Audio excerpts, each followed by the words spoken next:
nos établissements publics doivent-ils continuer à se comporter comme des zones de non-droit budgétaire, à l'heure où la Ve République, sous l'impulsion du président de la République Semfore Gnassingbé, prône une gouvernance rénovée? Cette question mérite toute notre attention. Alors que Paris vit son moment de vérité avec la publication forcée des notes de frais de sa mère, obtenues après 5 ans de bataille juridique, il est temps de braquer les projecteurs sur les pratiques de nos établissements publics autonomes au Togo. À Paris, la justice a dû contraindre la municipalité à révéler comment l'argent public était dépensé: robe de luxe à 1840 €, voyage à 10 945 €, frais de représentation astronomiques. Ces révélations ont scandalisé l'opinion publique française. Mais qu'en est-il chez nous? Dans nos établissements autonomes, les dirigeants semblent avoir transformé les budgets publics en comptes personnels. Les missions à l'étranger se multiplient comme des champignons après la pluie. Tel directeur général accumule plus de voyages en un trimestre qu'un diplomate en poste. Tel autre transforme son bureau en restaurant gastronomique, avec des frais de bouche qui feraient pâlir un chef étoilé. Les frais d'intervention sont devenus la nouvelle potion magique, une appellation fourre-tout qui permet de justifier des décaissements dont la nécessité reste souvent mystérieuse. Quand un établissement public dépense plus en frais de représentation qu'en investissement pour sa mission première, n'est-il pas légitime de s'interroger?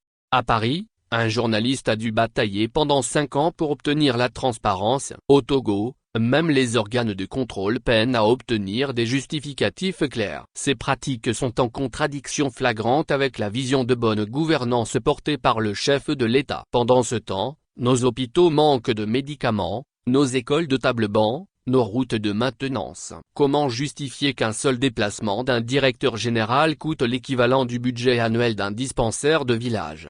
La Ve République, promue par le président Faure Gnassingbé, offre une opportunité historique de réformer ces pratiques. Dans cet esprit, plusieurs pistes méritent d'être explorées: la publication trimestrielle détaillée des frais de mission, de bouche et d'intervention permettrait d'assurer une meilleure traçabilité des dépenses publiques. Cette transparence, en phase avec les valeurs de la Ve République, prendrait la forme d'un rapport accessible aux citoyens, détaillant la nature, le montant et la justification de chaque dépense. Face à cette situation, plusieurs pistes de réforme pourraient être envisagées pour améliorer la gouvernance financière de nos établissements publics autonomes.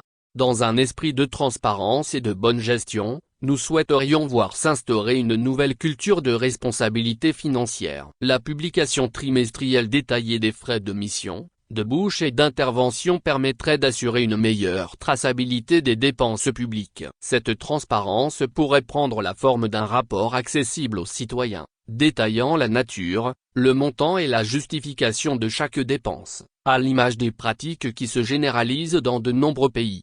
Concernant les missions à l'étranger, il serait judicieux d'établir un cadre plus rigoureux. Chaque déplacement devrait répondre à des objectifs précis et mesurables, avec des livrables clairement identifiés. Un rapport de mission détaillé, incluant les résultats concrets obtenus et leur impact sur le fonctionnement de l'établissement, pourrait être systématiquement produit et rendu public.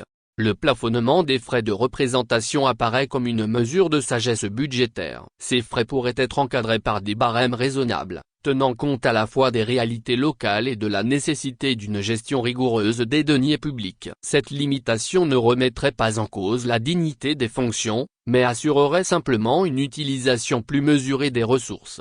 Pour assurer le suivi de ces mesures, la mise en place d'une commission de surveillance des dépenses publiques, incluant des représentants de la société civile, des experts financiers indépendants et des citoyens engagés, constituerait une avancée significative. Cette instance pourrait exercer un droit de regard constructif sur les dépenses des établissements publics, formuler des recommandations et alerter les autorités compétentes en cas de dérive.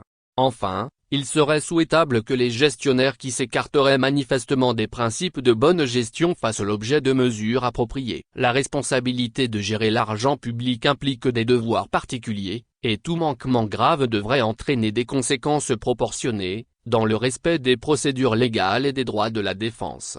Ces propositions ne visent pas à entraver le fonctionnement de nos institutions, mais au contraire à renforcer leur efficacité et leur légitimité. Une gestion plus transparente et plus rigoureuse ne peut que contribuer à restaurer la confiance des citoyens dans leurs institutions et à optimiser l'utilisation des ressources publiques au service du développement de notre pays. Le cas parisien nous montre que la transparence n'est pas un luxe, c'est une nécessité démocratique. Si une ville comme Paris doit justifier l'achat d'une robe, comment accepter que nos établissements publics engloutissent des milliards sans contrôle? Le Togo ne peut plus se permettre ce gaspillage institutionnalisé. L'argent public n'est pas un buffet à volonté. Chaque franc dépensé en frais superflus est un franc volé au développement de notre nation. La bataille pour la transparence qui s'est jouée à Paris doit nous inspirer. Nos citoyens méritent de savoir comment leur argent est utilisé. Il est temps que nos établissements publics autonomes comprennent que l'autonomie de gestion n'est pas un blanc-seing pour le gaspillage.